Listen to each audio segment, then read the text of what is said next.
crew, welcome back to another demonstration video with Miss Carlie. Today we are going to be talking about clay. And I know a lot of you have never worked with clay before, but that's okay because I'm going to give a general introduction for everything, and I'm going to introduce tools that we're going to use and different instructions on what's going to be super important. You may want to take notes because some of these words may be on a crossword or a test at the end of this lesson. Hint, hint. Okay, so to get started, I'm going to talk about the basics of like firing ceramics and what happens with clay. Clay is a material that is made up of rocks from the earth that have been crushed down and added to water to make a soft, gluey, mud-type material. It kind of feels like when you were a kid and you made a mud pie. Like that, when you mixed that water and everything and it was that slimy material, you made clay.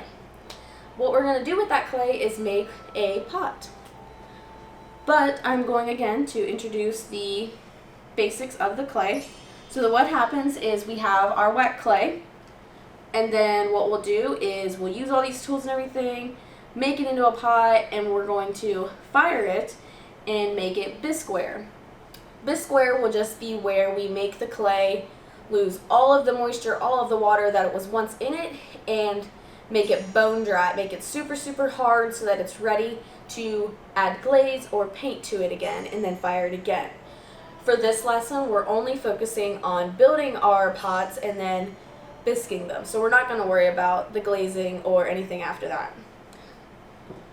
Okay, so I am going to start with introducing the different materials that we use in ceramics and working with clay that you may use for your project and are super important to know. To begin with, we have a needle tool. A needle tool is used a lot to poke little holes in your projects. Sometimes you can use lines, sometimes just to cut the clay. It's really important to use. But the thing about this is it's super pointy, so when we are using them in class, you will be required to sign them out so I know who has one, where it is at, and you will be required to sign them back in when you are done. This is not to be used for fun. This is used only on the clay, and if I catch you using it elsewhere, you will get in trouble. Next is the cutoff wire. This is just two pieces of wood at the end and a wire in between, and it's used just like it sounds like. It's used to cut the clay. A lot of times it'll be used, you'll just wrap it around your fingers once, make it taut so it's hard, like tight, and then you'll cut your clay. For this project, we won't use it as much as if we were working on a potter's wheel, which you probably won't do for a while, but just so you know, it is a tool used. Another tool is a wooden modeling tool. You will probably use this for this project when you decorate your vases or your vessels, but it's a piece of wood that is pointy on one side and kind of curved on the other side. It's really good for making lines or just getting really nice details on your projects. These are loop, wire, or ribbon tools. They have multiple names. They come in different sizes. This one is really big, has a big circle, can be used to like scratch out things on your clay when it's time, or we'll use it a lot when we're working on the wheel to trim our bowls and cups. This one is skinnier, it's easier to work with. This is the one you'll probably use a lot in your decoration on your pots. It's got a round side on this side, so really good for just taking out chunks that you want more circular. This side is more of a square, kind of going into a triangle, so it's nice for lines and everything. Of course, with clay you need sponges. Everyone knows what those are, so I'm not going to talk much about them, but it's really good to keep your clay wet. And finally, one of the most important things you'll probably use in ceramics are ribs and scrapers. These come in, in multiple styles. This one, for example, is wood. It has a round edge, a 90-degree angle that can be used. You'll find some that are rubber and more like they'll have a little give to them. Those can be used. And then we have just really metal ones, kind of aluminum style. This one is rounded. This one is a serrated style, so it's got little edges on it, which will be important later on when we are slipping and scoring. That is all the tools that I have for today that will be important for your lesson. There are some other tools that people that you work with clay use, but those are all that you need to know for this lesson. So, for this lesson, like I was saying, we will be working with clay. In particular, we're working with a low fire white clay. It's a really nice material to use when you're first starting out. It works well and isn't hard to work with. It's got a nice malleable move to it. Okay, so probably should explain what our lesson is. What we are doing is going to be making an ancient Greek vessel. You will get to choose between 4 styles. Those will be an amphora, a hydria, a crater, or a stamnos. When we watch the teaching video, you'll learn a little bit more about those styles and those terms. Right here I've got a book that kind of shows them. This is actually where I found the one that I decided to build for your example. That's right, kids, it's a book. It's not the internet. So, as you can see here, I've got the style. I decided to make an amphora. At the moment, it doesn't have handles because I'm going to show you how to attach handles. But a normal amphora would have 2 horizontal handles here and a vertical one on one side because they're used for carrying water.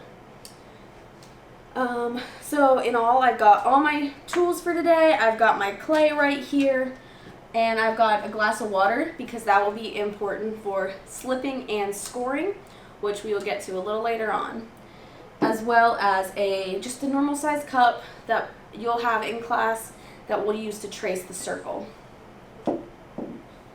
Alright, I think it's time to get started on our demo. Alright, so now we're going to get started with the full demo. We want to make sure that all the tables are either covered with newspaper before we get started, or we're going to cover it with a clay mat.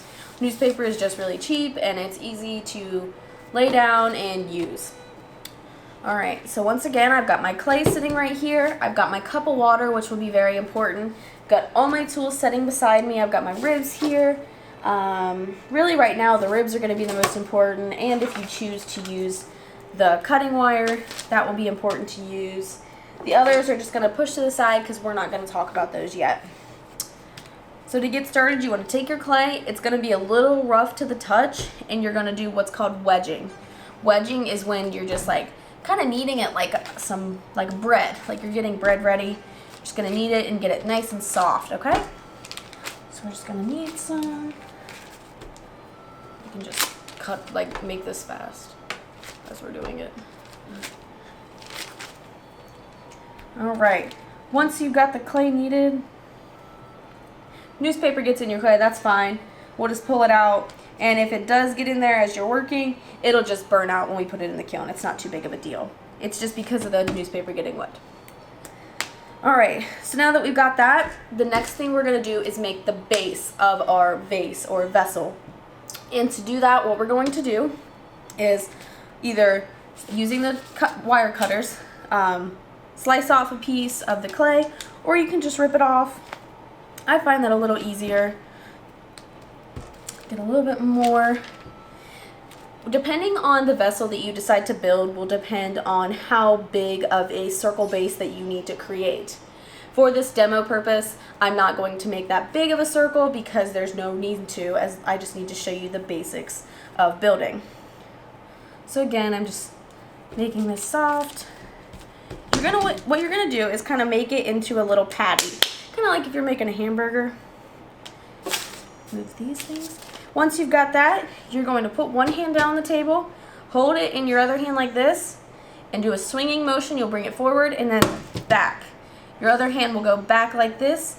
What's happening is, as we do this, it's flattening the clay to make a nice surface that, see, as you can see, it's kind of going. But it's going to make a nice surface for us to use to cut out our circle. And you're just going to do this over and over. Sometimes it flips around, it's okay. But we want to get this to be a nice flat surface. Trying to make it as even as we can as we throw it.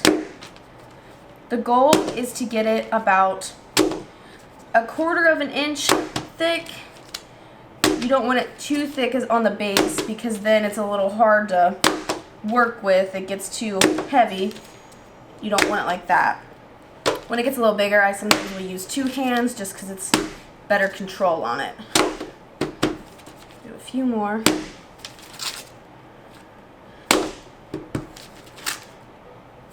Alright. That's a pretty good size. It's pretty thin, not too thick. So what we're going to do next is you're going to grab one of your smooth ribs. Again, you can either, if we have the metal ones, or if you have the rubber one, they work well too. I'm going to use the metal one. You're going to take it and you're just going to roll it along the clay. This is compressing your clay. It's going to make it stronger when you are building onto it, and when you're building something like this, you want a strong base. So you got that on one side, you're going to flip it and do the same thing. Again, this is a super important step. You want this to be a strong base so that when you're building onto it, everything stays and you don't have something falling away. The next thing you're going to do is take your circular object. You may have like a coffee jar that you're circling. I'm just using a mug again for the process of this demo.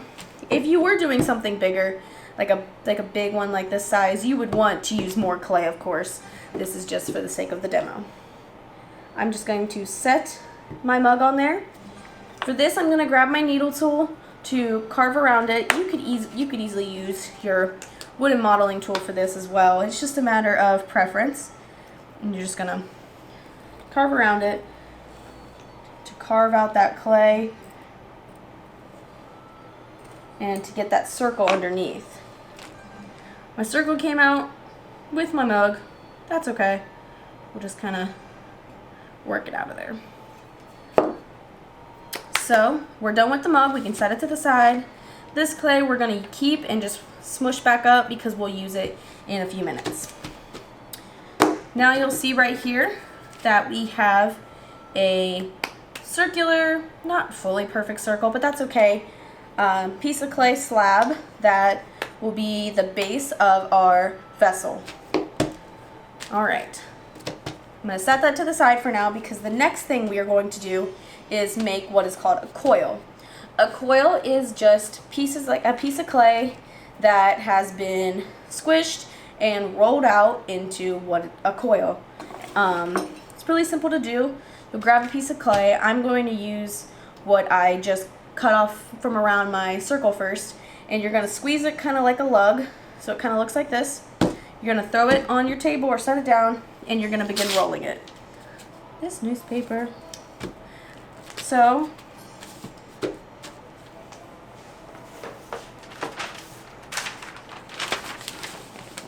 grab a new one.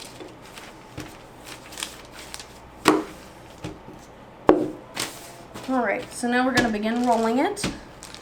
You want to do full rolls as you're doing this because you want to make sure that your coil stays even. So you're just going to go back and forth doing this. You'll see it's starting to get longer. We don't want this too thick because this is starting off small, but you don't want it super thin that it falls apart. So now we've got a pretty even coil, as you can see here. There's little spots that kind of feel like it's kind of flattened, but that's okay because we'll be able to just roll those out and make them even. This next thing that we're going to do is very important to note. It is going to be what is called slipping and scoring. Slipping and scoring is what holds your clay together. This is super important because if you don't do this, your clay will fall apart, pieces will fall off, it won't hold, and you're going to work hard on a project and then it'll all just fall apart if you don't do this. This is where our water comes in, so I'm just going to bring that a little closer. And for this, I am going to use my serrated rib. If you want to, you could easily use your modeling, your wood modeling tool. It's really a preference thing. So now that we have our coil and we've got our slab, we're going to score them. Score them is just making marks on them on both sides that when we add them together and push them together will give a little bit of traction and friction and suction them together so that they stay firm and strong. So I'm just going to take my serrated rib and I'm just going to go around the slab, and you can see on here it made these marks, which are important. I'm going to do the same thing with my coil. I'm just going to run straight down the coil with the serrated rib. The rib is easy to use because you can just do the lines and they're there.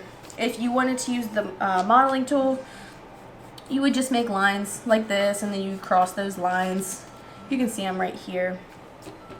But now that I have scored both of these and they both have these lines on them, I'm going to take my finger or a sponge. It's whatever your preference is. If you don't want to touch the clay with wet water, it's really up to you. And I'm just going to take my finger, a little bit of water, and go over those lines on both the slab and on my coil.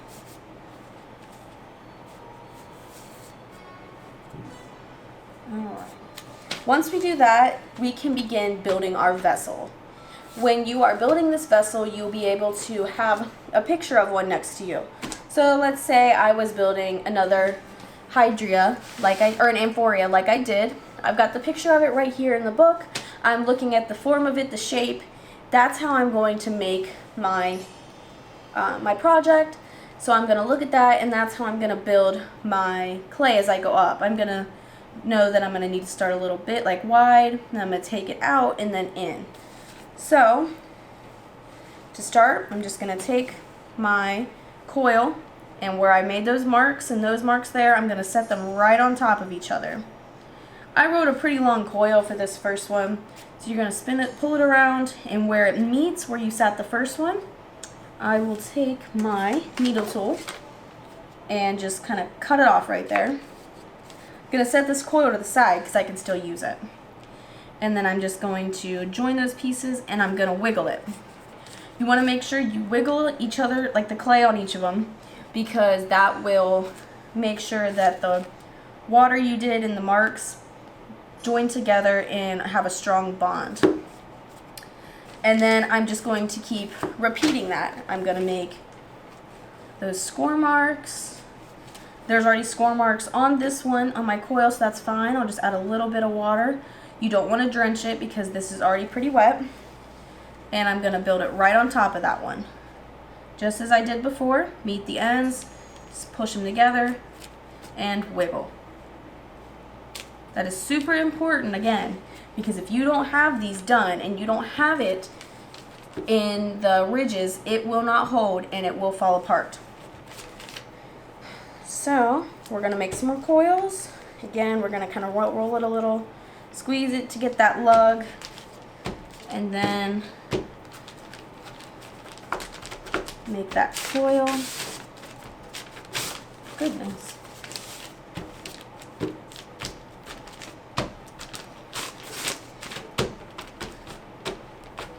We'll just fast forward through this part.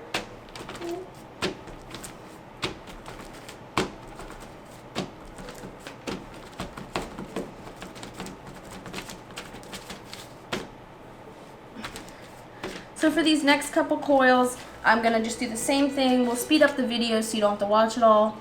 But I'm going to just doing the same thing. I'm going to score them, put some water on both of them, and set them on top of each other, making sure I wiggle in between.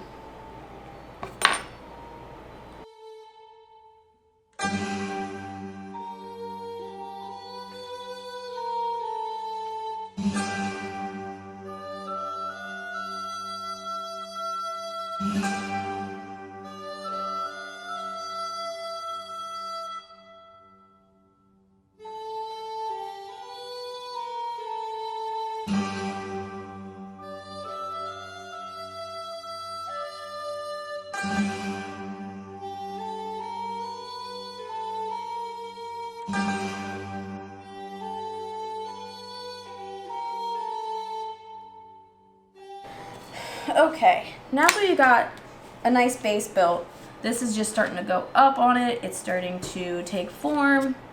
Something important to do as you go along, I normally do about between 4 coils, is You'll just go along the side, and I'm just turning it for reference. You will not turn it like this when you are working on it. And you'll take your thumb and you will smear down these coils. This is going to be just to smooth out your object and to make sure your coils stay together even more. Like I said, you will not turn it like this. You will keep it upright as you do it, kind of like this. Your object, your vessel may move a little bit and lose its shape as you do this, but just smooth it back into that shape and everything will be fine. Some clay might come off in this process, and that's okay, because we don't want too much clay on there. You can do the same with the inside. You're just gonna push it down as you go. Like I said, roughly every 4 coils is when I do this. This is just to strengthen your sides and to smooth out your vessels.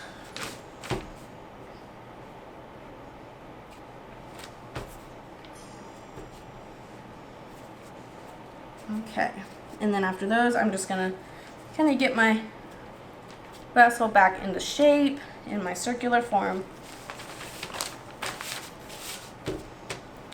This next part is going to be important for everyone, because no matter what you are making, your vessel will take a shape. It'll start probably small, it'll go out, kind of circle itself, widen, and then go back small again. So this next part is going to be how you widen that in the clay, because you can't just keep building straight up. You have to take the clay at an angle as you're building it. So what you'll do is you'll roll the coil like normal.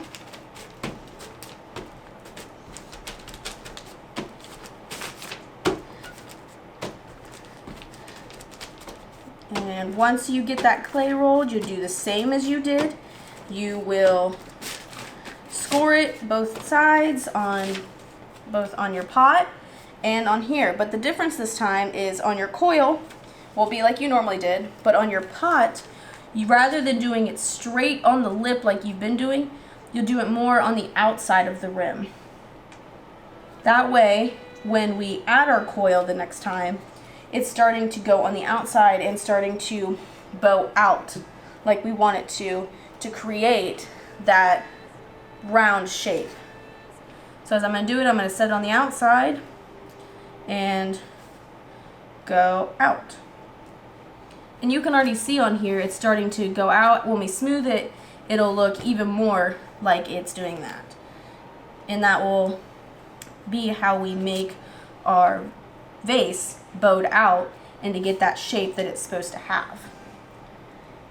And as you keep doing that and you keep bowing out and out, it'll get that shape like this, much like mine does on my vessel. I started like here, and then I started building out to get my vessel out and about, and then I just made it smaller at the top.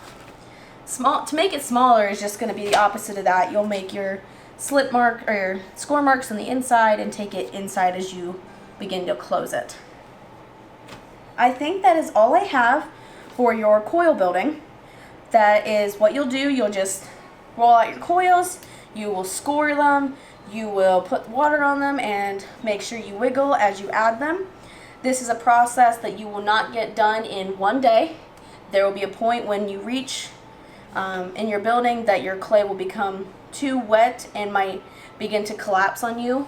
So once you get to a certain point, I may stop you, have you clean up for that day, and work on it the next day, so that it can begin to strengthen itself and harden. So, alright, so now that we have our vessels built, this is the one I already done, but we're going to just jump to that. It is time to decorate them. For this lesson, we are going to be decorating our vessels in the Greek geometric patterning. As you can see on this worksheet here, this is all the different designs. This isn't all of them, of course. This is just some of them. You will get this sheet, possibly another one, when we start this. As you can see, I've already carved some of these designs just to show you what you can do. And all of these carvings were done using your loop wire tools. I use the needle tool for one, or the wooden modeling tool. So I'm just going to kind of show you what can be done with these. what we're going to be doing is a term called sgraffito. What we're going to be doing is a term called sgraffito. Sgraffito is just taking a tool and carving it into the clay to get the desired effect. So we're just going to start with our loop wire tool. I'm going to start with just the round end and just show you. You could do something where you do lines got taken out. If we look at what's on some of your paper, you could do something where you go up one and kind of make some triangles carving out with this. You can see it there. If you do the other end, you could make something with the lines, because this makes pretty good lines. You could do one, like if we were to do this top one on the sheet, like I did on the other side, you would just take your loop tool on the one side and just literally go back and forth on it. And just carve those lines in there. If you use the needle tool, that gives you more delicate lines. Really nice if you wanted to make a swirl and you wanted to do a pattern like that. Or if you use the wooden modeling tool, round it again, you can make really good straight lines with this. If you wanted to do that one pattern again, you could do that. Any of these tools are going to aid you well in getting any of these patterns, or if you find a pattern you like and you run it by me, that could work as well. As long as you have a pattern that repeats over and over, goes around your entire vessel, and it can happen, like you could do, see you liked 3 of these, you could do this one first, and then you could do swirls, and then you could do this one, and just keep alternating it to cover your entire vessel. We'll see in images in our PowerPoint that they didn't do the same design on all of the vessel, they did different ones, and that's the goal for this project, is I want you to be able to see the different patterns that you can achieve with these modeling tools on your vessels. Now that you know how to build your vessels with the coil and the slip and score method, and you know how to use your tools to achieve sgraffito, to design and decorate your vessels, it is time to get started. Let's go.